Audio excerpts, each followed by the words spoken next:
ကျွန်တော်ဒီနေ့ကောင်းစဉ်ပေးထားပါတယ်ပြည်သူအရေးလူသားအရေးပါကျွန်တော်တို့တိုင်မင်နေဖြစ်တဲ့အတွက်နောက်တစ်ဆင့်ကျွန်တော်တို့တက်ပါပြီပြည်သူအရေးလူသားအရေးပါပြည်သူအရေးဆိုရင်ကျွန်တော်တို့လူချင်းနဲ့တာယာတော်လူပေါင်းရောဒီမိုကရေစီရောအကုန်ပါသွားပါပြီပြည်သူပြည်သားနိုင်ငံသူနိုင်ငံသားများရဲ့အရေးပါနိုင်ငံမှာနေထိုင်နေကြသောလူသားအလုံးရဲ့အရေးပါဒါလေးကိုကျွန်တော်ဒီနေ့ပြောမှာကျွန်တော်စောတုန်းကကျွန်တော်အကြံလေးတစ်ခုတင်ထားပါတယ်48ခုနှစ်နိုင်ငံရေးအဲ့ဒီနိုင်ငံရေးရမြန်မာနိုင်ငံမှာကျွန်တော်တို့ယနေ့မျှော်လင့်နေတဲ့ကျွန်တော်တို့တာယာသောလူပေါင်းဒီမိုကရေစီတကယ်သွားခဲ့တာပါအဲ့ကနေပြီးမှကျွန်တော်တို့အာဏာအသိမ်းခံခဲ့ရပြီယနေ့ကဲ့သို့ပေါ့ကျွန်တော်တို့အမှောင်တိုက်ကြသွားတယ်ကြပြီးတော့ကျွန်တော်တို့အခက်ဆက်ကျွန်တော်တို့လှုပ်လာနေပြီးတော့ကျွန်တော်ရေချေတွေမတောက်ခံနိုင်တဲ့အတွက် graph တစ်ခုနဲ့ပြောရင်ကျွန်တော်တို့ရဲ့လူသားရေးတွေပြည်သူရေးတွေဟာတဖြည်းဖြည်းအတွေးခေါ်တွေအောက်ကျသွားတယ်ကျွန်တော်ပြောသလိုဒီ graph ကလည်းလို့ကျသွားတယ်ကျသွားတဲ့ခါကျဟိုဘက်ကနေပြီးတော့မှိုင်းတိုက်တဲ့အတွေးခေါ်တွေကတဖြည်းဖြည်းထောင်တက်လာတယ်မှိုင်းတိုက်တဲ့အတွေးခေါ်တွေကတဖြည်းဖြည်းထောင်တက်လာတယ်စနစ်တကျသူတို့တီဆောက်တယ်အဲ့ဒီမှိုင်းတိုက်တဲ့ရန်တရားကြီးကိုစနစ်တကျသွေးခွဲပြီးတီဆောက်လိုက်တဲ့ခါသူတို့တက်လာပြီးတော့တစ်ခုကဆင်းတယ်တစ်ခုကတက်တယ်အဲ့တော့သူတို့တက်တဲ့ကဘယ်မှာပြီးသွားဖြစ်သွားလဲဆိုတော့2019မှာပြီးဖြစ်သွားတာအမြင့်ဆုံးရောက်သွားတာအဲ့တော့ graph ရဲ့သဘောတရားအရ sine curve ရဲ့သဘောတရားအရအမြင့်ဆုံးရောက်သွားရင်ဒီကောင်ပြန်ဆင်းရတော့မှာလीကဘာမှလည်းအတူတူပဲကျွန်တော်တို့ဇီးပွားရေးစုပ်ကတ်တွေဖြစ်တယ်ဆိုတာအဲ့ဒါ graph ရဲ့သဘောတရားပဲဇီးပွားရေးတက်မယ် stock market တွေတက်မယ်တက်ပြီးပြန်ဆင်းတာပဲအေးပြန်ဆင်းတဲ့ကာလကိုကျွန်တော်တို့က resection လို့ခေါ်တာဒါ finance သဘောတရားပေါ့နော်ဘဏ္ဍာရေးသဘောတရားအရာ market သဘောတရားအရာဈေးကွက်သဘောတရားအရာအဲ့တော့ကျွန်တော်တို့ရဲ့စုံမှတ်နှစ်ခုပေါ့ cycle တို့ပေါ့ကျွန်တော်တို့ရဲ့လူသားအရေးပြည်သူပေါ်အရေးဆိုတဲ့အတွေးခေါ်ကြီးသည်အမျိုးမျိုးမှိုင်းတိုက်ခိုင်တဖြည်းဖြည်းအစင်းမှာသူတို့မှိုင်းတိုက်မှုကတဖြည်းဖြည်းအပေါ်ကိုတက်တယ်အဲ့ဒီရန်တရားခုလုံးသူတို့တိဆောက်ထားတာနော်အခုကျွန်တော်တို့ရင်ဆိုင်နေရတဲ့ရန်တရားပဲဒါကြောင့်ကျွန်တော်တို့ပြည်သူတွေကိုမညှမတာအကုန်လိုက်ပြသနေတာကျွန်တော်ပြောပြီးသား institution တော့တယောက်တယောက်တည်းမဟုတ်ဘူးထိပ်ပိုင်းကလူတွေပဲမဟုတ် institution တစ်ခုလုံးဖြစ်နေတာသူတို့ရဲ့ထောက်တိုင်နေအားလုံးဒါကြောင့်ယနေ့ဆိုရင်ဘုံနေပါတော့ခွဲလာပြီမကြခင်လေးပြန်နေတော့ဘုံကျဲမလားမသိတော့ဘူးမတာဂီတာမှာပိတ်မိနေလာပြီးတာဂီတာတစ်မျိုးလုံးဘုံကျဲနိုင်တယ်အဲ့တော့ဆိုတဲ့သဘောတည်းနှစ်ခုကအပြိုင်မြင်းပြိုင်ပေါ့ကျွန်တော်တို့ရဲ့လူသားရေးပြည်သူရေးတဖြည်းဖြည်းဆင်းလာတဲ့အချိန်မှာစောစောတော့သူတို့ရဲ့ဝါဒမှိုင်းတိုက်မှုအသက်သွင်းမှုတဖြည်းဖြည်းထောင်တက်လာပြီးတော့အဲ့ဒီနှစ်ခုကဘယ်နေရာမှာသက်ဆုံလဲဆိုတော့2019ရိုဟင်ဂျာရေးခင်မယ်ဒါကျွန်တော်ဒီနေ့ပို့လင်းပြောရတော့မှာသူတို့ရဲ့ဝါဒတိုက်မှုကဘယ်လောက်ထိအမှိုင်းဖြစ်သွားတော့ဝီစတန်နေဖြစ်သွားတာအမှန်ကတော့ဒေါအောင်ဆန်းစုကြည်ကိုထောက်ခံတာပြည်သူကိုထောက်ခံတာကိုကောင်းဆောင်ကိုထောက်ခံတာကိုကောင်းဆောင်ရဲ့ policy ကိုထောက်ခံတာဒါပေမဲ့ထောက်ခံရင်းနဲ့သူတို့ကိုထောက်ခံပြီးသားဖြစ်သွားတော့သူတို့ရဲ့ဝါဒမှိုင်းတိုက်မှုတွေအမြင့်ဆုံးကိုရသွားပြီးကျွန်တော်တို့ရဲ့လူသားရေးပြည်သူရေးတွေအနှိမ့်ဆုံးကိုရောက်သွားတာအဲ့ဒါစုံမှတ်ပဲအဲ့ဒီစုံမှတ်ကနေပြီးတော့ယနေ့2021ဖြစ်တဲ့အချိန်မှာကျွန်တော်တို့ဒီတဖြည်းဖြည်းနဲ့လူသားရေးတွေအပေါ်ပြန်တက်လာပြီသူတို့ရဲ့အသက်သွင်းမှုတွေပြန်ဆင်းလာပြီဆိုင်းကဖ်ရဲ့သဘောတရားအရအဲ့တော့အဲ့ဒီစုံမှတ်နှစ်ခုတနေရာမှာပြန်စုံပြီးတော့ကျွန်တော်တို့လူသားရေးအထိတ်ဆုံးရောက်ပြီးတော့သူတို့ရဲ့ဝါဒတိုင်းမှိုင်းတိုက်မှုတွေအောက်ဆုံးပြန်ရောက်သွားရင်ဗမာပြည်သည်ကျွန်တော်တို့လိုချင်သောလူသားအရေးပြည်သူအရေးနိုင်ငံသူနိုင်ငံသားရဲ့အရေးနိုင်ငံရောက်ပြီဒါဒီနေ့ကျွန်တော်ပေးခြင်းတဲ့ message ပဲပြီးတော့ကျွန်တော်အကျယ်တုံးဝင်ပြောမယ်ကျွန်တော်မြန်မာနိုင်ငံသူနိုင်ငံသားများအားလုံးစိတ်ဝင်စားနေတဲ့သူတကဘာလုံးကလေလွန်ခဲ့တဲ့10စုနှစ်တခုလုံးအဲ့ဒါရိုဟင်ဂျာရေးခင်းနဲ့ပတ်သက်ပါလေကျွန်တော်စရေးခင်းဥဂါရေးခင်းနော်ကျွန်တော်တို့ရဝမ်ဒါရေးခင်းနဲ့အကုန်ပတ်သက်တယ်ဆီးရီးယားရေးခင်းလစ်ဗျားရေးခင်းယင်းယီမင်ရေးခင်းအခုဒီဗင်နီဇွဲလားမှာဖြစ်နေတဲ့အရေးခင်းဘရာဇီးအရေးခင်းအဲ့မှာဘာလဲဆိုတော့အခုဒီမှာယူကရိန်းအရေးခင်း Lungere sezunu to kulo, Gaba Tayetaman Yidima, Gaba Nangama, Adiga Nangan Gonzal Miate, that jaw look shadow Nangan the Mamia. A two copy Yashimia, and yin born in that Kushide. General Geneva to Ipida. General Aguma no talala, Anabalizo. Kula the Maga, Lonjo Ye Council, a yebo Pilani, Masilo Netway. Eddie Chingaji Nangan Yabet, a channel to video don't have video though, American Israelis as of video don't. Dibega Russia le, through Nepathan, video don't. Ranger Kaisama, Tioga, video don't be there, Uga Kaisama, Taiwan Kaisama, Taiwan Nanga, Nanga, the member you would have video don't. Damn you penny to the Lungera says Zunu Takulo, Lungera and said, how shall Kaban Nanga look at Kuloma. You also need a Kula Damaga, Lonjo Council, reform. Pianle Poesibo, Ninko Nidara, Jalavi. Jonoruga Apio Nida, Madida. To gain Ninko Nida. I don't lose you in our council, Nanning and Sakonang and Teme, Uba Brazil Teme, India Teme, Pione Jara, Javi. Tame Erago Luqui, Kulamaga, Tweeting Nilagama, Sunira, let's see it. Maumi, Yenity Maumi, dear. That's out. The Italian lady, John, the Indian Biome. That may 80 Italian at a Sassa Amigo. Maniga General UK Nanganda, Kuyane. A poesy legugo, the Onega session loaded on the Patabi. General Wunji got on Maniga, Eddie session loca and a lude, do a madibo, the ne, 12 pesos we are paid. So Yagago, the no pire Wunji Bare and Wunji Bare. Eddie Teonega session loaded lude alone at the Vare Yeti so they John Piora. Speed out, say Apiosuga. Eddie Chema, Eddie Sunni Wedi Pire Chema, Ganado session locayado. Ediga, General, that's what Lochadu, a mutamiga, BBC in a beautiful Kuma to be over. Silence Lolo Mayaro. Kabajia, silent lonely. Adiga, silent lobi, speak out low. Silent, they say neither Lumiabu, Ludaji never day, speak out pure suam. That to be over. Emma now to be over the nose the cartacon, allo amateur. Tamushi. It is a guardian legend of the longer and in the say they have your nidano. Jonomia manning, Uko Sajama, Ujonoruga, you amala, who row up your desk, so say Punijalo. Lara Lama, Mabune Lama. Jonobio Janaga, Suini needed to the Jauya. Ediema, Edi amused me Babio Walesoro.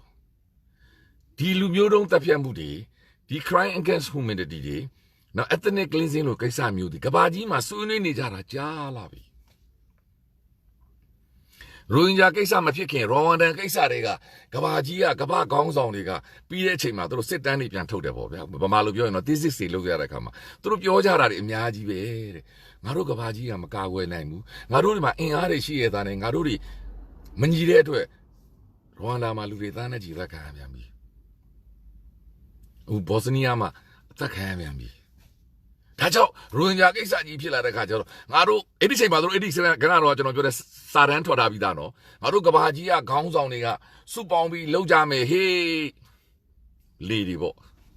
The Ruinja Yiki Chidole, Piobiami. Ah, did the Carongaru, a Pimacano, Gavajima, Alongaru, a team account, and that was any day a sani, Yango Madalu Bida. Dale, Gavajia, Maniviamu, Togs and Time, Chidobiano. That's how Eddie knew me a Maria Batabio Lesoro. Uga Kaisa, Eddie, the Unangamal, Penny de Kaisa, like Gavajia, Pione, Nida, Athanamatua, silent Lunija, speak out on Lobu. Naru Eddie Masuni get a diga apia pale di lare. Prevention. Tarasada Ubionidano. Prevention.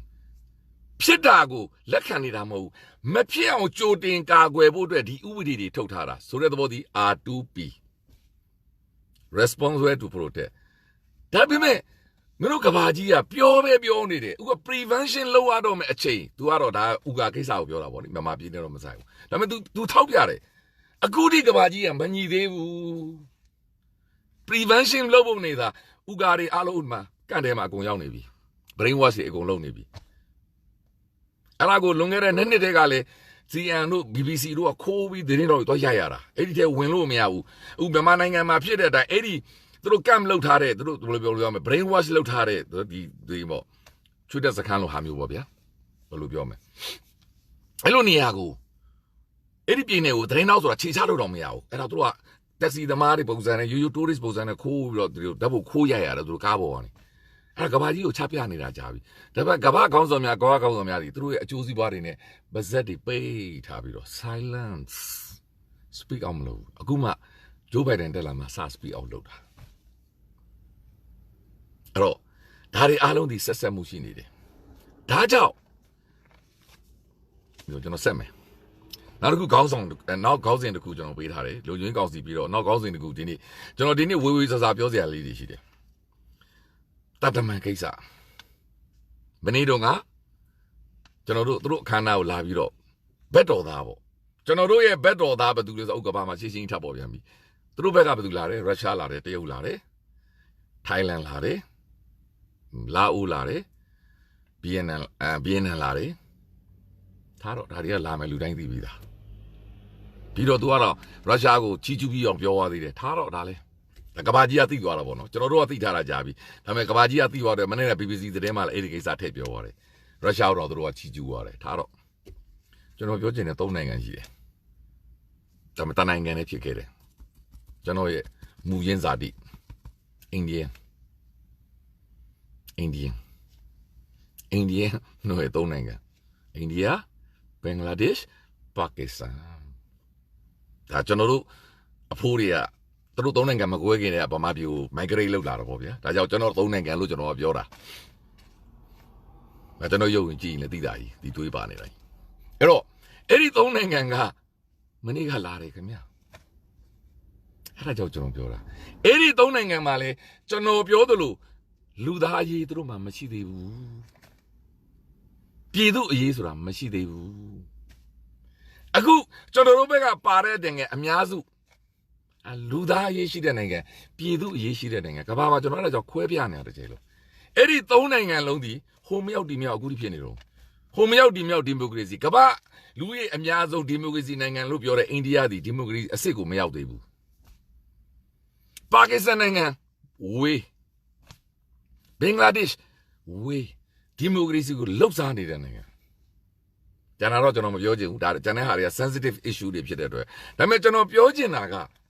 ဒီ၃နိုင်ငံလုံးဒီအခုဒီဟိုမရောက်ဒီမရောက်ဆိုတာဗျအခုမနေ့တော့ကျွန်တော်တို့ကိစ္စတွေအဖြေရရှင်းရှင်းလေးပြည်သူအရေးလူသားအရေးကို view စိုက်သောနိုင်ငံများကကျွန်တော်တို့ပြည်သူအရေးလူသားအရေးကိုတိုက်ပွဲဝင်နေတော့ကျွန်တော်တို့ဘက်တော်သားတွေဖြစ်သွားတာဟိုမရောက်ဒီမရောက်တွေကမပြတ်သားဘူး silent လုပ်နေတော့မယ် speak out မလုပ်ဘူးသူတို့အကျိုးကိုသူတို့ပူကြည့်တယ်ကိုဂျိုးပူကြည့်တယ်ဘာဖြစ်လို့လဲသူတို့နိုင်ငံမှာလဲအဲ့လိုမျိုးလူမျိုးတွေမိုဒီဘလိုလူမျိုးလဲလူတိုင်းသိတယ်ပါကစ္စတန်ပြောမနေတော့နော်ဒီဒါလည်းမဲ့ကိစ္စဇလန်အရှုပ်တွေဘင်္ဂလားဒေ့ရှ်ပြောမနေတော့သူတို့ဘယ်လိုအကြောင်းနဲ့ပဲပြဒါပေမဲ့အရေးအလွန်အမတန်ကြီးတော့လူသားရေးတွေသူတို့နိုင်ငံမှာမရှိသေးဘူးဒါကြောင့်ကျွန်တော်ပြောနေတယ်ကျွန်တော်တို့သွားကျင်တော့ဒီမိုကရေစီလူခွေးတွေကအဲ့၃နိုင်ငံကိုလုံးဝအတူယူဖို့မကြိုးစားနဲ့အဲ့ဒါဒီကျွန်တော်တို့လမ်းလွဲကိုသွားမှာမှန်ပါတယ်စီးတောင်းပေးတာကျွန်တော်လက်ခံတယ်ဒါကျွန်တော်လက်ခံတယ်အပြည့်အဝလက်ခံတယ်ဒါပေမဲ့ကျွန်တော်ပြောချင်တာကကောင်းခြင်းမကောင်းခြင်းကိုပြောနေတာမဟုတ်ဘူးတကယ်လူသားရေးကိုရက်တည်တဲ့ခါကျရင်ကျွန်တော်တို့ဒီပြက်ပြက်သားသားရက်တည်ရတာဆိုတဲ့သဘောဒီတို့သွားနေတဲ့ဒီမိုကရေစီဆိုတာဦးကျွန်တော်တို့သွားမဲ့ Federal Democracy မဟုတ်ဘူးနော်အဲ့ဒါကိုကျွန်တော်ထောက်ပြချင်တာကျွန်တော်တို့သွားမဲ့ Federal Democracy မှာတော့လူသားရေးကိုအခြေခံတဲ့အတွက်လူသားတွေပေါ်မတရားလှုပ်လာပြီးဆိုရင်တော့အနှိမ့်ဆုံးအဆင့် speak out တော့လုပ်ရတယ် silent လုပ်လို့မရဘူးဒါကိုကျွန်တော်ဒီနေ့မြန်ရှင်းပြချင်တာ speak out လုပ်ရတယ်speak အနေဆုံး silent လုပ်ပြီးဆိုတဲ့ကတို့ဒီကျွန်တော်တို့သွားကျင်တော့အနောက်နိုင်ငံဒီမိုကရေစီကျွန်တော်ပြောနေတော့အနောက်နိုင်ငံဒီမိုကရေစီမဟုတ်ဘူးအဲ့ဒါမှကျွန်တော်ကနပြောနေတော့တို့ရဲ့အသက်သွင်းထားသောမှိုင်းတွေပါနေသေးတယ်ကျန်တာတော့ဗျာတို့ရဲ့ကိုကြိုးရှိမယ်နေဆက်ကိစ္စရှိမယ်ဒါကြီးကျွန်တော်မပြောဘူးဒါပေမဲ့ကျွန်တော်ပြောချင်တာကကျွန်တော်တို့ဒီအမှန်တရားတစ်ခုကိုပြက်ပြက်သားသားသိရမှာတစ်ချိန်ကကျွန်တော်တို့ကိုဘယ်လိုအကြောင်းကြောင့်ဆေးပေးခဲ့လဲကျွန်တော်မသိဘူးသေချာတစ်ခုကဒီနေ့လို့အချိန်ကြီးပြက်ပြက်သားသားအချိန်ကြီးတစ်ခုမှာ တကဘာလုံးကဝိုင်းဝန်းဆန့်ကျင်နေတဲ့လူတွေကိုအသိမှတ်ပြုပြီးဒီအခမ်းအနားကိုတက်လာတဲ့ကကျွန်တော်တို့ဘက်ကသာဘက်တော်သားမဟုတ်ဘူးသူတို့ကိုချိုးအတွက်တွေပဲဆက်ဆံခဲ့တယ်ဆိုတာရှင်းရှင်းလင်းလင်းပေါ်နေပြီဒါကိုကျွန်တော်ထောက်ပြနေတာဘာဖြစ်လို့ကျွန်တော်ဒီစကားကိုပြောတယ်လဲကျွန်တော်တယောက်တည်းပြောတာမဟုတ်ဘူးလေဒေါက်တာဆဆာလည်းပြောနေပြီကျွန်တော်ရှယ်ထားပါတယ်တွန်အန်ဒရူးလည်းပြောနေပြီကျွန်တော်တို့ဒီအလွန်အမတန်ကံကောင်းတယ်မစ္စတာတွန်အန်ဒရူးလူမျိုးကျွန်တော်တို့နိုင်ငံအတွက် special envoy ရတာဘာဖြစ်လို့သူဒီလူသားရေးရှိတဲ့နိုင်ငံကလွတ်တော်အမတ်ဟောင်းတယောက်ဖြစ်ခဲ့လို့ဟိုမြောက်ဒီမြောက်နိုင်ငံကအိန္ဒိယဟာမျိုးတွေခန့်ထားမိသေးပြီကျွန်တော်တို့ဒီချိန်မှာပါကစ္စတန်လူမျိုးခန့်တိုင်းကျွန်တော်တို့သိပြီဘင်္ဂလားဒေ့ရှ်လူမျိုးခန့်ထားမိသိပြီဗီယက်နမ်လူမျိုးခန့်ထားမိသိပြီတရုတ်ဆိုရင်တော့ပြောစရာတော့မလိုဘူးအလွန်အမတန်ကန်ကောင်းတယ်မစ္စတာတွန်အန်ဒရူးကိုကုလသမဂ္ဂခန့်ထားမိလို့ဘာဖြစ်လို့လဲလူသားရေးနိုင်ငံကကျွန်တော်ပြောသလိုလူသားရေးကိုနားလေတဲ့နိုင်ငံလူလေဖြစ်တဲ့အတွက်သူဒီဘလို့မှ silent လုပ်လို့မရဘူး speak out လုပ်တော့အဲ့ဒီ speak out လုပ်နေရပါမှသူဒီမခံမရနိုင်ဖြစ်ပြီးတော့သူလုံနိုင်တဲ့ဘက်ကခဏတော့ကျွန်တော်ပြောတဲ့ကုလသမဂ္ဂလုံခြုံရေးကောင်စီမှာဖြစ်ပျက်နေတဲ့လွန်ခဲ့တဲ့အနှစ်20အခင်းချင်းနဲ့အကောင်းဆုံးအခင်းချင်းတွေအဖြစ်ကဘာကိုသူပြောနေတာနေ့တိုင်းထုတ်ပြောနေတာ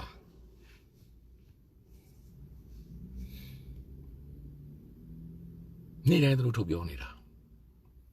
တကယ်ကိုထုတ်ပြောနေတာသူပြောရတဲ့စကားကရှင်းရှင်းလေးကုလသမဂ္ဂ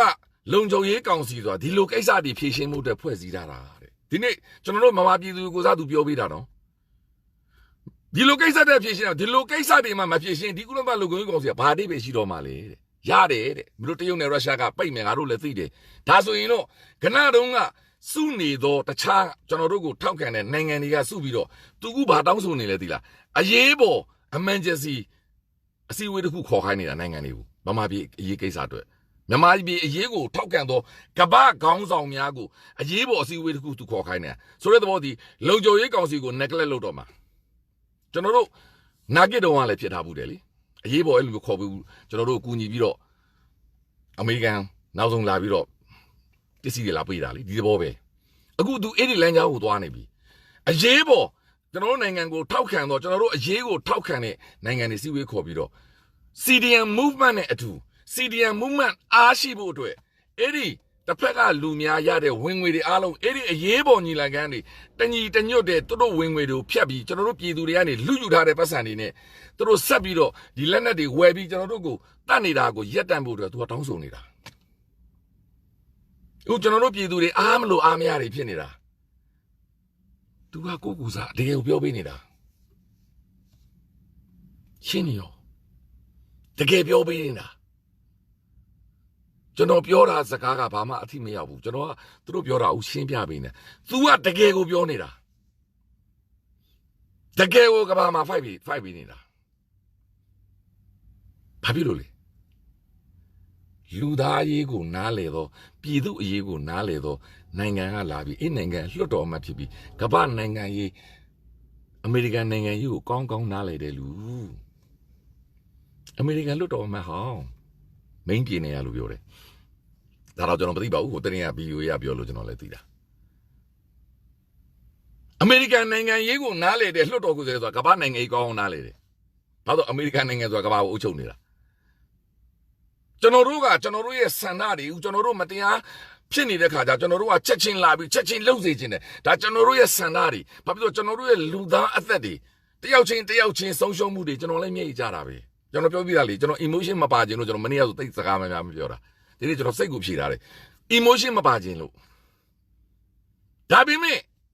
တကယ်လှုပ်ပေးနေတာခင်ဗျာမယုံမရှိနဲ့တကယ်လှုပ်ပေးနေတာဒီနေရာမှာကျွန်တော်ခဏတော့ထောက်ပြထားသလိုပဲကျွန်တော်တို့ရဲ့အတွေးခေါ်တွေကဘောတုံကိုတကယ်ရောက်သွားပြီးအပေါ်ပြန်ထောင်တက်ပြီးလားဆိုတဲ့အပေါ်မှာကျွန်တော်တို့ရဲ့အောင်ပွဲစာမှာသူတို့ရဲ့အသက်သွင်းထားတဲ့ဒီအတွေးခေါ်များမှိုင်းများကိုကျွန်တော်တို့ဆက်မိနေအောင်မယ်ဆိုရင်တော့သူတို့ဒီအဲ့ဒီမှိုင်းတွေရဲ့ပိကိုကျွန်တော်တို့ကပြန်မစင်းဘူးကျွန်တော်တို့ကလည်းကျွန်တော်တို့ဒီသူတို့ကထိတ်ရောက်သွားပြီနော်ကျွန်တော်ပြောတာသူကထိတ်ကိုရောက်နေပြီကျွန်တော်တို့အတွေးခေါ်ကဒီအောက်ကိုရောက်နေပြီအဲ့ဒီချိန်မှာကျွန်တော်တို့အတွေးခေါ်ကအပေါ်သူတို့ပြန်မထောင်တက်ဘူးသူတို့ကလည်းမစင်းဘူးဆိုကျွန်တော်တို့မနိုင်ဘူးနော်ရိုးရိုးလေးကျွန်တော်ပြောနေတာဆိုလိုချင်တာက ကျွန်တော်တို့အတွေးခေါ်လဲတက်ရမယ်သူတို့အဲ့ဒီကနတော့အမှိုင်းရအတွေးခေါ်တွေကလည်းကျွန်တော်တို့ခေါင်းထဲကဖျောက်ပြီးဆင်းရမယ်အဲ့နှစ်ခုလက်ဆုံးမယ်စုံမတစ်ခုရတဲ့ချိန်ကျွန်တော်တို့နိုင်ပြီဒါဒီရေရှည်တိုက်ပွဲအတွေးခေါ်တော်လန်ရေးခင်ဗျာကို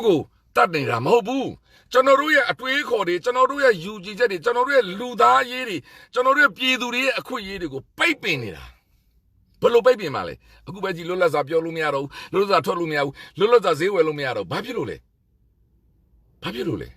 သူတို့စကားကိုနားမထောင်လို့အဲ့ဒါကအာဏာရှင်များအားလုံးတပုံနေပဲသူတို့စကားကိုနားမထောင်တော့ဘူးဆိုရင်စိတ်ဆိုးပြီးစိတ်ဆိုးရင်နားကောင်တော်တန်တိတ်လုပ်ပြီးလုပ်လို့မရရင်ပြစ်မယ်ပြစ်လို့မရရင်ဘာဖြစ်ဘုံခွဲမယ်ဘုံခွဲလို့မရရင်လေပြန်တဲ့ဘုံကျဲမှာတန်းနိုင်အဲ့ဒီတမျိုးလုံးတော်လိုက်တမျိုးလုံးကိုတော့သူတို့မြေလံတိုက်လိုက်ချင်တာမိရှို့တိုက်ချင်တာကမ္ဘာနိုင်ငံတွေရှိနေလို့နော်ဥကမ္ဘာနိုင်ငံများကအခုလို့ the war is watching လုံးနေလို့တမို့မျိုးတွေပါပြကြသွားမှာလုံမှာပက်ဆက်လုံမှာဘာဖြစ်လို့လဲရိုဟင်ဂျာတွေတကယ်လောက်ထားတာလीတိုင်းသားတွေမှာတကယ်လောက်ထားတာလी license to kill လို့ license to rape လို့ရှမ်းတိုင်းသားတွေကရင်တိုင်းသားတွေ report တွေထွက်ထားတာကြားလာပြီကျွန်တော်တို့ပြည်မလူတွေကအိပ်ပျော်နေကြတာကျွန်တော်ပြောပြီးသားလीကြားလာပြီကချင်ပြည်နယ်မှာရှမ်းပြည်နယ်မှာကျွန်တော်ပြောပြီးသားလीကျွန်တော်တို့ရဲ့ရှမ်းသမီးပြိုလေးတွေယူရီးယားနိုင်ငံမှာဘာလုပ်နေရလဲလူတိုင်းသိတယ်မသိကြအောင်ဆောင်နေကြတာအဲ့ဒါကျွန်တော်တို့နိုင်ငံသားတွေကျွန်တော်တို့ရဲ့အသွေးသားတွေကျွန်တော်တို့ရဲ့သမီးပြိုတွေသူများနိုင်ငံမှာဘာသာလုပ်နေရလဲတရုတ်နိုင်ငံမှာဘာလုပ်နေရလဲနာခဲ့အမှန်မသိကြတာဒါကြောင့်ကျွန်တော်တို့ဒီအတွေးခေါ်နှစ်ခုသူတို့စုံမတ်တစ်ခုမှကျွန်တော်တို့ပြန်မတက်ရင်ကျွန်တော်တို့မနိုင်ဘူးနော်ကျွန်တော်ရှင်းရှင်းလေးပြောတာမနိုင်ဘူးဘာဖြစ်လို့လဲသူတို့ရဲ့ရိုက်ခတ်ထားတဲ့ဒီမှိုင်းကြီးကပိတ်ကိုတကယ်ရောက်နေပြီအဲ့ဒီတောက်တိုင်တစ်ခုလုံးဦးလူတွေပြောနေတဲ့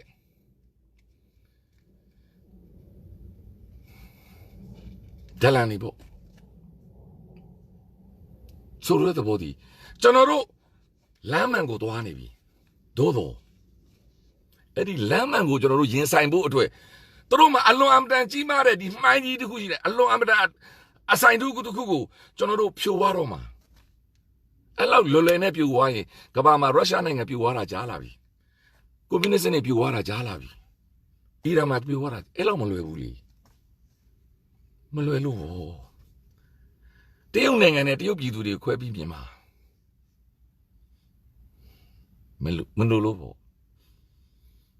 တရုတ်နိုင်ငံမှာနိုဘယ်ဆုရထားတဲ့တယောက်ဆိုရင်သူတို့အခုတော့အသက်ပေးတော့ပေးသွားပြီလားမသိဘူးအကျေကျုပ်ချထားတာပဲလေ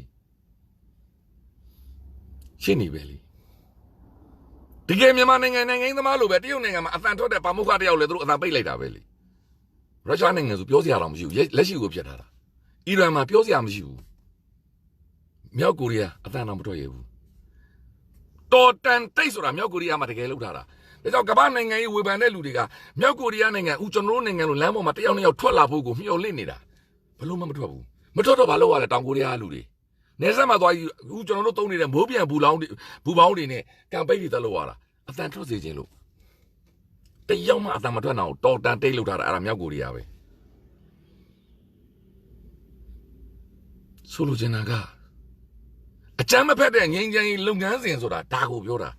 ကျွန်တော်တို့ဒီခုခံတာပဲရှိတာကျွန်တော်တို့ဒီအကြမ်းဖက်နေတာမဟုတ်ဘူးကျွန်တော်တို့ဒီလက်နက်ကင်ဖို့ဆိုရင်လက်နက်ကင်အဖွဲ့အစည်းနဲ့ညီမျှသောတပ်မတော်ရှိရမယ်အဲ့ဒီတပ်မတော်ကလည်းတရားဝင်အစိုးရအဖွဲ့တစ်ဖွဲ့ရဲ့လက်အောက်မှာရှိရမယ်ဒို့ဒီမဟုတ်ရင်တာလီဘန်ဖြစ်သွားမှာ IS ဖြစ်သွားမှာဒါကိုသိတဲ့ကျွန်တော်တို့မြန်မာနိုင်ငံကြီးခေါင်းဆောင်များကတလှမ်းရင်းသွားနေတာကမ္ဘာမှာအကြမ်းဖက်မှုကိုလက်မခံဘူးဒို့တော့မေးစရာရှိတယ်ဟုတ်ပြီအကြမ်းမဖက်နဲ့တော်လှန်ရေးနဲ့ပြည်သူတွေဆန္ဒပြတဲ့အချိန်မှာယခုလိုတစ်ဖက်ကအကြမ်းဖက်ပြီးတပ်ဖြတ်လာရင်မင်းတို့ကမ္ဘာနိုင်ငံရေးသမားတွေဘာလုပ်ပြီးမှလဲအခုအဲ့ဒါတကဘာလုံးမင်းနေပြီကျွန်တော်တို့မြန်မာပြည်သူတွေမချင့်မရဲဖြစ်နေတဲ့ကိစ္စကိုတကဘာလုံးမင်းနေပြီကျွန်တော်ပြောတာယုံ BBC သတင်း CNN သတင်းဆိုတာတကဘာလုံးကြည့်နေတာတောင်တောင်သတင်းသူတို့တင်တာမဟုတ်ဘူးသူတို့ပြောနေတဲ့ trend ဒီတကဘာလုံးကိုပြနေပြီချပြနေပြီတို့ပြည်သူတွေအစိုးရခေါင်းဆောင်တွေမင်းတို့ဘာလုပ်မှလဲမင်းတို့ prevention လို့လည်းပြောသေးတယ်မင်းတို့အခုဒီလုံခြုံရေးကောင်စီမှာဒီပြဿနာတွေမပြီးတော့ဘူးလားငါတို့ကဘာကြီးကဒီလိုပဲငါတို့လူပြည်သူတွေကဒီလိုပဲအသက်ခံနေရတော့မှလားဒီလိုအာဏာရှင်တွေရဲ့လောက်မှာပဲငါတို့ဒူးထောက်ရတော့မှလားမင်းတို့ရဲ့လွတ်လပ်မှုနေတဲ့သူတို့ရဲ့အခွင့်အရေးတွေကိုတောင်းဆိုနေတဲ့ကဘာသူကဘာသားဘက်က မင်းတို့ကဘာခေါင်းဆောင်တွေမရက်တီပေးတာဘူးလားတကဘာအလုံးပြောပေးနေပြီကဘာခေါင်းဆောင်တွေတကယ်ပြောနေပြီအဲ့ဒီပွဲကလည်းမနေ့ကထပ်ပြလိုက်တာအဲ့လိုမျိုးတောင်းဆိုထားတဲ့ The War is watching လို့တဲ့မနေ့ကသူတို့ဘက်ကလာတာလက်ချိုရှစ်နိုင်ငံပဲရှိတာပါကျန်တဲ့ကဘာနိုင်ငံတွေမလာဘူးဒါဖြစ်ပဲရိုးလေးပါဗျာကျွန်တော်တို့ကာကွယ်ဦးစီးချုပ်12နိုင်ငံဦးစီးချုပ်စာထုတ်တာအလကားထုတ်တာမှမဟုတ်တာတခါမှလည်းအဲ့လိုမျိုးထုတ်တာကျွန်တော်မကြားဘူးကျွန်တော်ပဲတရင်ကြည့်တာနဲလို့လားဘူးသူတာပဲနဲလို့လားမသိဘူးကျွန်တော်တို့တခါမှမကြားဘူးအဲ့ဒါမျိုးကာကွယ်ဦးစီးချုပ်တွေတရင်အဲ့လို statement ထုတ်တယ်ဆိုပြီးတော့လေဘယ်သတင်းမှပြောတာကျွန်တော်မကြားဘူးဘာလို့ကျွန်တော်သတင်းကိုပဲအာကူပြီးကြည့်တယ်လူလေဦးမနဲ့ BBC မှလည်းပြောသွားတယ်ကမ္ဘာ12နိုင်ငံကာကွယ်ဦးစီးချုပ်ဂျာမနီ UK US ကနေဒါဩစတြေးလျအပါအဝင်တောင်ကိုရီးယားတောင်ပါတယ်နော်အလကားထင်လို့လားမင်းတို့လက်နဲ့ရှိတိုင်းမလုံးနဲ့ငါတို့လည်းမင်းတို့လိုကာကွယ်ဦးစီးချုပ်ပဲလက်မခံဘူးဘာဖြစ်ပြန်ကျွန်တော်မသိဘူးလေကျွန်တော်ကာကွယ်ဦးစီးဒါပေမဲ့အလွန်အမတန်ထူးခြားတာလေတို့တော့ကမ္ဘာမှာစီးတွေကန်းတွေဘာတွေဇက်လန်းတွေအများကြီးရှိတယ်ဗျာရိုးလေးပြောရရင်ဒီနောက်တစ်ခုကတရုတ်ဒီရုရှားရဲ့ဘလောက် information ရှိနေတယ်ဇက်လန်းတွေအများကြီးရှိတဲ့ခါကျတော့တို့အများကြီးစဉ်းစားပေးနေတာအဲ့ဒါကျွန်တော်တို့အတွက်စဉ်းစားနေတာမကူညီခြင်းလို့မဟုတ်ဘူးနောက်ဆက်တွဲကိုစီကွန်းလို့ခေါ်တော့စိုးကျိုးများကိုတို့အများကြီးထည့်စဉ်းစားနေတာအဲ့ဒါများတို့မစဉ်းစားကြရင်လှုပ်လိုက်လာကြားလာပြီဘာဖြစ်လို့လဲအဲ့ဒီ conflict တွေကယနေ့ဒီကမ္ဘာမှာဖြစ်နေတယ်လို့ကျွန်တော်တခါလဲရှင်းပြတာပြီအာဖဂန်မှာဖြစ်နေတယ်ဆီးရီးယားမှာဖြစ်နေတယ်ယနေ့ယီမန်မှာဖြစ်နေတယ်အီရတ်မှာလည်းမပြီးသေးဘူးယူကရိန်းမှာလည်းမပြီးသေးဘူးအဲ့ဒါကိုတို့အရန်စိုးရိမ်တာဘယ်သူကိုစိုးရိမ်တာလဲပြည်သူပေါ့ကျွန်တော်ချစ်ရတော့ကျွန်တော်ပြည်သူတွေပေါ့ကျွန်တော်တို့အနိုင်လိုချင်စိုးတစ်ခုနဲ့လှုပ်ရှင်တိုင်းလှုပ်လို့မရတဲ့အချက်တွေအများကြီးရှိတယ်ဘာဖြစ်လို့လဲသူတို့ဒီကဘာကြီးကိုအလွန်အမတန်ကြီးမားသောစစ်တပ်ကြီးကိုပိုင်ဆိုင်ပြီးကဘာကြီးမှာစစ်မှန်တိုက်ခိုက်အမှန်တကယ်တိုက်ခိုက်နေတာလေတိုက်နေတာမဟုတ်ဘူးကျွန်တော်ပြည်တွင်းကလည်းကျွန်တော်တို့အကြမ်းဖက်တဲ့လူတွေကဘာစစ်ပွဲသူတို့တိုက်ဘူးလားလည်းမဟုတ်ဘူးပြည်တွင်းမှာရှိတဲ့ပြည်သူတွေလက်နက်မဲ့တွေကိုအနိုင်ကျင့်နေတာဟိုမှာတကဘာလုံးလိုက်တိုက်နေတာဘာတွေဖြစ်လာမှသူတို့အကုန်သိတယ်နောက်ဆက်တွဲတွေအကုန်သိတယ်ဘဒုတိမှလည်းပြည်သူရင်တိမှအဲ့ဒီပြည်သူကိုအနာမခံကျင်တာဒါကိုစဉ်းစားနေတာချင့်ချိန်နေတာဘာဖြစ်လို့လဲတစ်ဖက်ကလည်းမင်းကအင်အားထုတ်ပြလိုက်ပြီလေဒါမင်းကသူတို့ကအင်အားထုတ်ပြတာသူတို့ငြိမ်မခံဘူးဆိုတာသူတို့ကတကဘာလုံးကို message ပေးလိုက်တာဒါကြောင့်တကဘာလုံးသတင်းတွေမှာသူတို့မင်းကအခမ်းအနားကိုအကုန်ပြပေးနေတာ message ပေးလိုက်တာမြောက်ကိုရီးယားလို့ပေါ့ချင်းချောက်လိုက်တာပြောတဲ့သဘောဒီမင်းတို့အဲ့ဒါလုပ်ရင်ငါပြည်သူတွေငါလုပ်အောင်မှာထက်လုပ်မှာအဲ့တော့ကိုလူတွေမနာစင်လို့စဉ်းစားနေတာဒီမျိုးတွေရှေ့လိမ့်မယ်ဖြစ်လိမ့်မယ်ကျွန်တော်ပြောချင်တာကကျွန်တော်တော့မသိဘူးဒါပေမဲ့ဘယ်လိုပဲဖြစ်ကဘာကြီးဒီလုံခြုံရေးကောင်စီပြဿနာအခုမှဖြစ်နေတာမဟုတ်ဘူးအနည်း20ရှိပြီရိုဂျာလည်းဒီတိုင်းပဲခံခဲ့ရတာပဲရဝမ်ဒါမှာလည်းခံခဲ့ရတာပဲဥရောပနိုင်ငံတစ်ခုမှလည်းဒါပေမဲ့ဥရောပနိုင်ငံမှာဖြစ်တုန်းကကြတော့အမေရိကန်ကောက်တာနေတိုးနဲ့ဥရောပနိုင်ငံဖြစ်နေတိုးနဲ့နေတော့အဲ့တော့ကျွန်တော်မှတ်မိတယ်နေတိုးကမှားပြီးဘုံကျဲဆိုတော့တရုတ်တိုင်ရုံကိုဘုံကျဲထည့်ပလိုက်တာခါတရုတ်အိမ်မှာအတန်တိတ်သွားတာကျွန်တော်မှတ်မိတယ်ဒါပေမဲ့သူတို့နိုင်ငံဖြစ်နေလို့ရပ်ပေးလိုက်တာဆိုလိုချင်တာကအကြောင်းချင်းရတယ်အများကြီးရှိတယ်အများကြီးမှအများကြီးသို့တော့ကဘာကြီးဒီလမ်းမှန်ကမ်းမှန်ကိုသွားနေတာကျွန်တော်တို့ကလည်းကျွန်တော်တို့ဒီပြည်သူအရေးလူသားရေးဆိုတဲ့စိတ်အဲ့ဒီနေရာမှာကျွန်တော်ပြည်သူအရေးလူသားရေးဖြစ်ရင်ဒီမိုကရေစီရေးရပြီလေရိုးလေးပဲလေပြီးတော့မှိုင်းတိုက်တဲ့အတွေးခေါ်တွေအားလုံးဖျောက်သွားမှာအဲ့ဒါဆိုရင်သွားချင်တဲ့လမ်းကြောင်းတက်တက်ကြီးကိုရောက်နေပြီဘာဖြစ်လို့လဲနောက်တစ်ခုကျွန်တော်တို့ဖွဲ့မဲ့အစိုးရဟာပြည်တော်စုအစိုးရနော် CRPH အစိုးရမဟုတ်သေးဘူးနော်ယာယီပဲရှိသေးတယ် acting government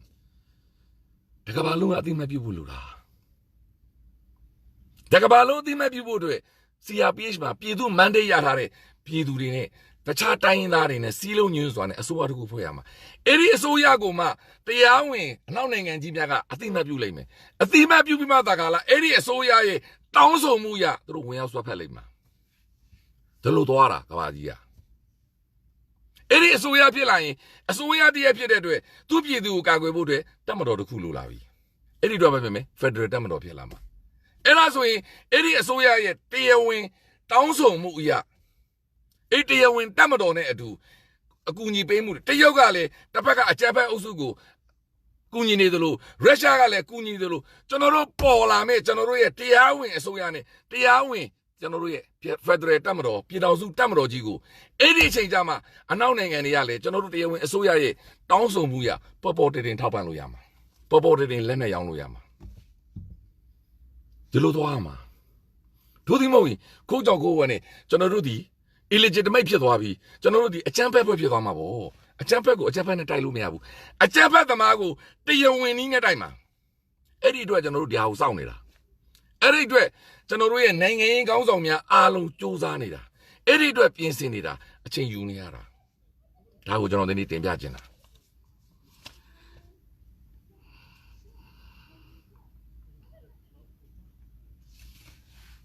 မြန်မာနိုင်ငံမှာမြင်နေရတယ်အများကြီးပါ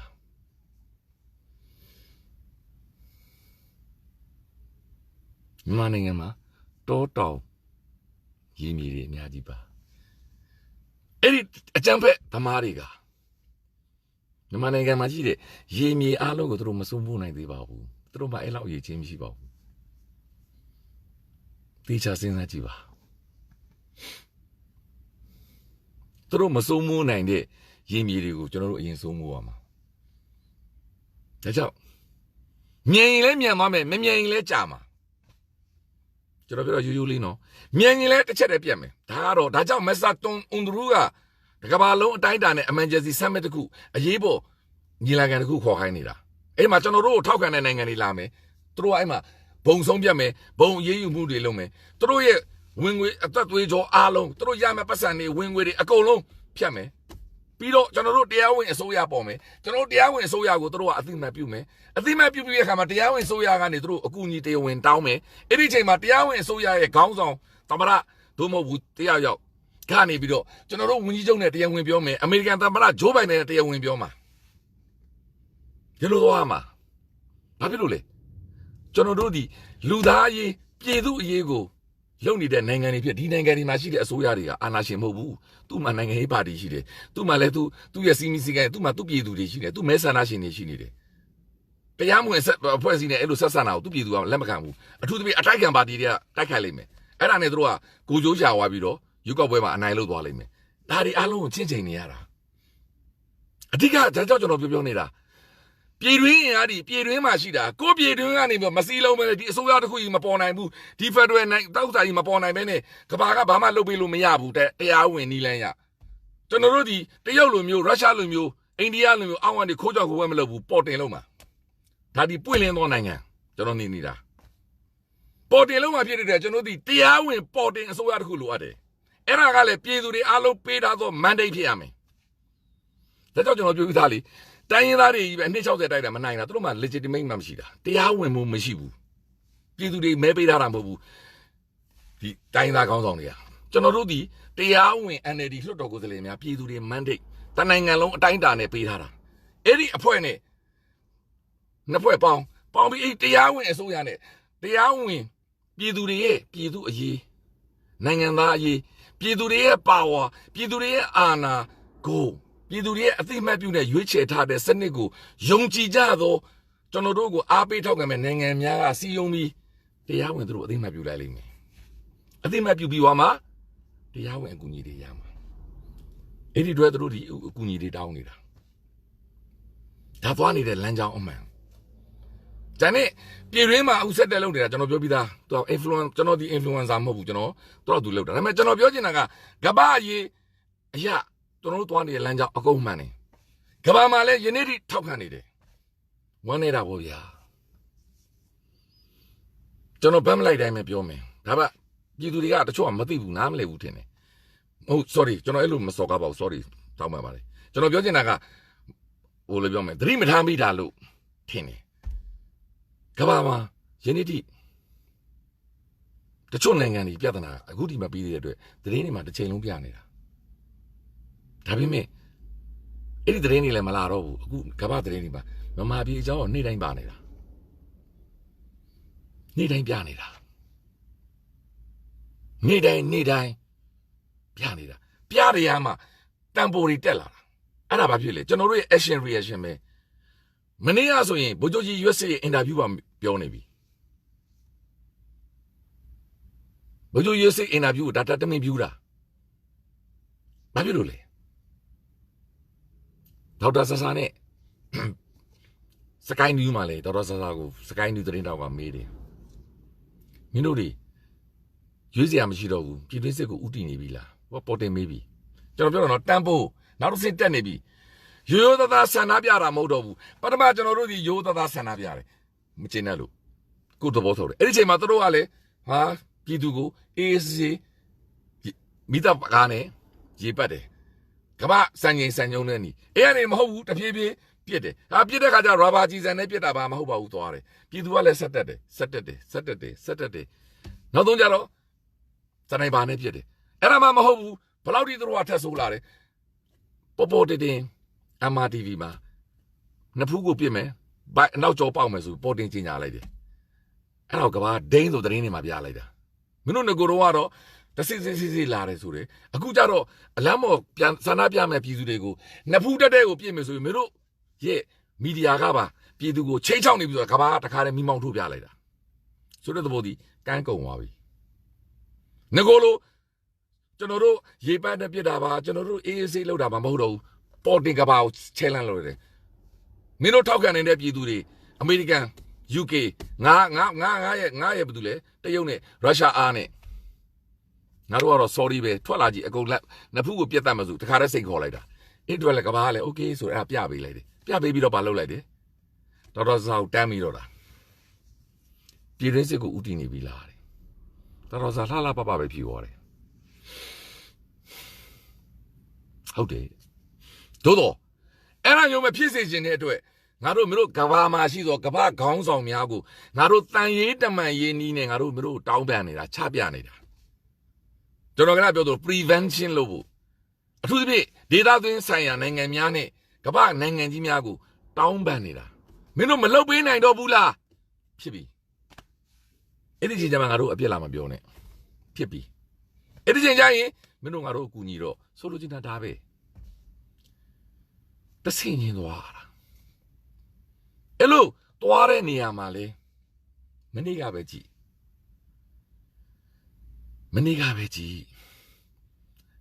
အမေရိကန်နိုင်ငံဆိုင်ရာမြန်မာနိုင်ငံသံမန်ကိုဒဲရစ်မစ်ချယ်ဘာတက်ရေးနေပြီလေဘယ်လောက်ထူးခြားတယ်လို့ထင်လဲခင်ဗျနိုင်ငံကြီးနိုင်ငံတန်ခုရဲ့တန်တမန်ရေးအကြီးအကဲနော်အမေရိကန်သံမတ်ဆိုတာကဘာနဲတဲ့အဆင့်မဟုတ်ဘူးဘာတက်ရေးနေလဲဒီလူတွေ dialogue ဆိုတာနားမလဲတော့ဘူးတဲ့ငါကတော့ dialogue ကိုအာမပေးတော့ဘူးတဲ့ငါတန်တမန်တယောက်တန်တမန်ဆိုတာသူက dialogue ပဲလုပ်ရတာလေကျွန်တော်တို့မှတ်ပြီလားနော်ဝေးကကျွန်တော်တို့မြန်မာဆိုင်ရာတာမတ်ကြီးအမျိုးသမီးနဲ့အင်္ဂလန်မှာရှိတဲ့မြန်မာဆိုင်ရာတာမတ်ကြီးပြောတဲ့စကားလို့လေသူကတန်ရေးတမန်ရေးဆိုတာသူက dialogue ပြောတာလေဒါအမှန်ပဲလေဒါတန်တမန်ကိစ္စလေ dialogue ပဲပြောရတာဒေါက်တာဆာလို့ဒါကိုပြောနေရတာဒါပေမဲ့ तू ဘာတက်ရေးနေလဲတန်တမန်ကျင့်ဝတ်ကိုတောင်ဖောက်ပြီးတော့ तू ဘာပြောနေလဲဒီလူတွေက dialogue လုပ်ရမယ့်လူတွေမဟုတ်တော့ဘူး dialogue ကိုနားလည်မယ့်လူတွေမဟုတ်တော့ဘူးမင်းတို့ action လုပ်တော့တယ်စကားရှင်းနေပြီဒါနဲ့ရှင်းတာဘာမှမရှိဘူးလုံချင်းမလုံချင်းဒီသက်ဆိုင်ရာနိုင်ငံများရဲ့ခေါင်းဆောင်များကိစ္စသူတို့ရဲ့ပြည်တွင်းရေးကိစ္စရှိမယ်သူတို့အကြောင်းချင်းအမျိုးစုံရှိမယ်ရုရှားကိုရင်မဆိုင်ရတာလားတရုတ်ကိုရင်မဆိုင်ရတာဘာနောက်ဗမာပြည်သူတွေနစ်နာဒါသူတို့ကိစ္စဒါမဲ့သေကြတာတခုကလမ်းကြောင်းကြီးရှင်းရှင်းကြီးပေါ်နေပြီဘာပေါ်နေလဲ dialogue ကိုလက်မခံတော့ဘူးအဲ့ဒါကိုလည်း Master Tom Andrew ကထပ်ပြောထားတယ်သူစိတ်မှန်မှာမင်းတို့ဒီဗဇက်ပဲပါတဲ့ statement တွေရှုပ်ချယုံတွေကဟောလို့ပေါ့အပေါက်ကြီးပဲဖြစ်နေမှာ action မပါပဲနဲ့ဒါနဲ့ဘာဖက်ပြောပြရအောင်မင်းတို့ဒီ action မယူဘဲနဲ့ဗဇက်နဲ့ပဲ statement တွေရှုပ်ချတရားတွေလုံနေရင်ဘာမှသက်ဝင်မှာမဟုတ်ဘူးဘာမှလို့ပြောရင်ဟိုဘက်ကလက်ကူဘာဖြစ်လို့လဲသူတို့မိုက်နေတယ်လေဘသူအားနေတယ်ရုရှားကလူကိုခေါ်ပြီးတော့မနေ့ကပဲကြီးမွန်းပြီးတော့မိုက်ပြနေတာလေသူတို့ရဲ့ကျွန်တော်တို့ပြည်သူတို့အမေကျော်ဒူးတော်လုံးသူတို့ပြောနေတာသူတို့ကမှသူတို့ဘက်ကလူတွေပေါ်တင်ကိုဖိတ်ခေါ်ပြီးတော့ပေါ်တင်ကိုမိကုံးကပြောသွားတာဆိုတဲ့သဘောတည်းသူတို့ရဲ့အသက်သွင်းထားတဲ့မှိုင်းကြီးတွေအမြင့်ဆုံးကိုရောက်နေပြီအဲ့ဒီမှိုင်းကလည်းကျွန်တော်တို့ပြည်သူတွေကိုပြနေတာမဟုတ်ဘူးနော်အခုသတင်းစာရှင်းလင်းပွဲတွေမှာအခုသူတို့မနေ့ကခန်းသားတွေသူတို့ပြနေတာကျွန်တော်တို့ပြည်သူကိုပြနေတာမဟုတ်ဘူးနော်သူတို့ဘက်ကလူတွေကိုသူတို့ပြနေတာ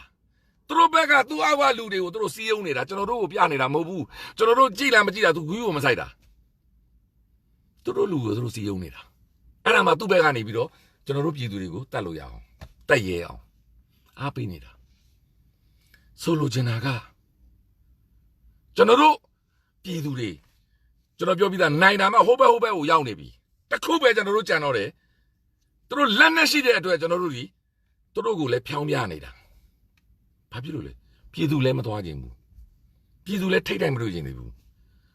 သူတို့လည်းဖြောင်းမရတော့ဘူးလားကဘာကိုလည်းပြတယ်သူတို့ဘက်ကလူတွေကိုလည်းပြတယ်ကလေးတွေကအဲ့လောက်ထိတော်တာ generation Z ကလေးငယ်တွေရဲ့အုံနောက်ဒီအလွန်အမတန်တော်တာဒီကလေးတွေရဲ့လက်ထဲကိုသာအနာဂတ်ကိုအပ်လိုက်ဒါကြောင့်ကျွန်တော်ပြောပြီးသားနောင်လာမယ့်အစိုးရမှာလက်ရှိနိုင်ငံရေးသမားကြီးတွေမလိုတော့ဘူးဒီကလေးတွေပေးအုပ်ချုပ်လိုက်တော့သူသွားလိမ့်မယ်ဘာဖြစ်လို့ကဘာမှာအသက်20 30ကလေးတွေအုပ်ချုပ်နေပြီလူကြီးတွေကထိတ်ယုံမယ်ဒီကလေးတွေကအကုန်သိတယ်သိလို့သူတို့ဒါတွေကိုသွားနေတာသူတို့ပြောပြီးသားလေလေးခွာနဲ့ပြည့်လို့သူတို့မနိုင်ဘူးသူတို့သိပါတယ်တဲ့ဘလောက်ရင်ကွဲမဲ့စကားတွေလေသူတို့သိတာပေါ့ဒီဆိုလို့တော့လေးနေလို့မနိုင်ဘူးသူတို့သိပါတယ်ဒါပေမဲ့သူတို့ကဘာကိုချပြပြီးသူတို့ရဲ့အသက်တွေသွေးတွေချွေးတွေနဲ့ပြည်သူပြည်သား54တန်းရဲ့နိုင်ငံသားရေးအတွက်ရင်းနှီးပေးနေတာခင်ဗျအိမ်မှာထိုင်ပြီးတော့ Facebook ပွတ်ပြီးလုံနေတာမဟုတ်ဘူးအသက်နဲ့ရင်းပြီးတော့သူတို့ရဲပြနေတာသူတို့သိတာပေါ့ဒီလိုမရှင်းငန်းနေနဲ့ဒီဘုံနဲ့ပြစ်နေတာသူတို့လည်းလူသားပဲလေသိချစဉ်းစားကြပါဦးသူတို့သိတာပေါ့ဘာဖြစ်လို့လဲသူရဲကောင်းဆန်စွာမိမိလူမျိုးမိမိနိုင်ငံအတွက်တကယ်အသက်ပေးနေတာဒီကလေးတွေမှာဂုံယူလို့ကိုမစိုးဘူးကျွန်တော်တယောက်တည်းဂုံယူတာမဟုတ်ဘူးနော်တကဘာလုံးကပြောနေပြီမစ္စတာတင်ဝန်ဒရီလည်းကတော့အဲ့ဒါပြောသွားတယ်ကဘာသတင်းတွေမှာလည်းပြောနေပြီအမေရိကန်နိုင်ငံသားဝန်ကြီးလည်းပြောနေကဘာကောင်းဆောင်တွေအကုန်ပြောနေပြီအဲ့ဒါကိုမခံနိုင်တဲ့စတဲ့နိုင်ငံကကာကွယ်ရေးဦးစီးချုပ်တွေကပါထုတ်ပြောနေရပြီမခံနိုင်တော့ဘူးဒါပေမဲ့ကဘာမှာစီးမြင့်နေစီကန်းနေရှိတယ်ခင်ဗျဘယမ်းမတာမဟုတ်ဘူးဒါဒီအရင်ခေတ်မဟုတ်ဘူးခင်ဗျစီးမြင့်စီကန်းနေရှိတဲ့ခါကျတော့ကဘာကောင်းဆောင်တွေကနီးမျိုးစုံကောင်းသူတို့စဉ်းစားနေရတယ်တစ်ဖက်ကလေတရုတ်ရုရှားတကယ်ရှိနေတာအဲ့တော့ပြည်သူတွေစိတ်ထဲမကြနဲ့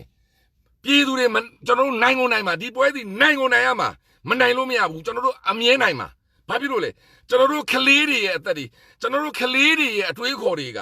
ကျွန်တော်တို့နိုင်ငံအတွက်စိတ်ချပြီးသားဒီအတွက်ကဘာကြီးကမနေပါဘူးကျွန်တော်ပြောတာယုံပါအချိန်ကျွန်တော်မသိဘူးဘယ်လောက်မြန်လာမလဲကျွန်တော်မသိဘူးကျွန်တော်သုံးသက်ချက်ရနိုင်ကုန်နိုင်ရမှာဒီပွဲကမနိုင်လို့မရဘူးဘာဖြစ်လို့လဲကျွန်တော်တို့ကလေးတွေရဲ့ကျွန်တော်လည်းဘယ်လောက်တတ်တမရှိပါဘူးဒါအမှန်ဆုံးပြောတာတတိရှိကျွန်တော်ရန်ကုန်ပြန်လာပြီးပြန်ချနေပြီပေါ့ဗျာဒါရိုးရိုးလေးပဲတော်တော်မလားလွယ်လွယ်လေးပဲလာပြီးချပြီပေါ့ကျွန်တော်တို့နဲ့အလွန်အမတန်တတိရှိတော့တတိပြောင်မြောက်တော့ကလေးငယ်တွေပါသူတို့မိဘတွေအတွက်သူတို့ရဲ့ညီကိုမောင်နှမတွေအတွက်သူတို့ရဲ့နိုင်ငံသူနိုင်ငံသားများအားလုံးအတွက်လူတိုင်းသိတယ်ဒါကြောင့်ကျွန်တော်တို့ဒီပွဲဒီနိုင်ကိုနိုင်ရမယ်ကဘာကြီးကလည်းတကယ်လှုပ်ပေးနေတာလှုပ်ပေးနိုင်တာအတိုင်းတာအကုန်လှုပ်ပေးနေတာထိုနည်း၎င်းအနစ်နာခံနေကြတော့ကျွန်တော်တို့ရဲ့သူရဲကောင်းများကျွန်တော်တို့ရဲ့ခေါင်းဆောင်များ CRPH ဒေါက်တာဇင်မောင်အောင်တို့ဒီမနေ့လည်းသူပြောသွားပါတယ်နားထောင်ပါသေးချာကိုမင်းကိုနိုင်တို့တခြားလူများအားလုံးဒေါက်တာဆဆာအပါဝင်လူတိုင်းပြည်တွင်းမှာရှိသောနှီးမျိုးစုံနဲ့ထောက်ခံနေကြသောပြည်သူများစိတ်တက်မကြနဲ့ဘာဖြစ်လို့လဲအဆိုင်ကဲကအရန်ကြီးတယ်ဒါကြောင့်ကျွန်တော်တို့ပိတ်ဆက်နေရတာသူတို့ရဲ့အနှစ်60ဒီအသက်သွင်းထားတဲ့မှိုင်းကျွန်တော်တို့မှိုင်းကိုတိုက်နေရတာသူတို့ရဲ့အတွေးခေါ်ကိုကျွန်တော်တို့ကလေးငယ်များရဲ့အတွေးခေါ်အသစ်နဲ့ရှင်နေရတာအတွေးခေါ်ချင်းပြိုင်နေတာညံချင်းပြိုင်နေတာအင်အားချင်းပြိုင်နေတာမဟုတ်ဘူးနော်ညံချင်းပြိုင်နေတာကျွန်တော်တို့အတွေးခေါ်ချင်းပြိုင်နေတာကျွန်တော်တို့အဲ့ဒီအမှိုင်းတွေမိခဲ့လို့လေပို့ချကုန်တာဒါကြောင့်ပြည်သူတွေတောက်ခံလာကြပါနိုင်ကိုနိုင်ရမယ်ဒီပွဲကျွန်တော်တို့အတွေးခေါ်အသစ်တွေကိုလက်ခံကြပါကျွန်တော်တို့ဒီမိုကရေစီအရေးတဲ့ပြည်သူအရေးလူသားအရေးကိုကျွန်တော်တဆင့်တက်မယ်အောင်ကိုအောင်ရမယ်အရေးတော်ပုံအောင်ရမည်အရေးတော်ပုံအောင်ရမည်အရေးတော်ပုံအောင်ရမည်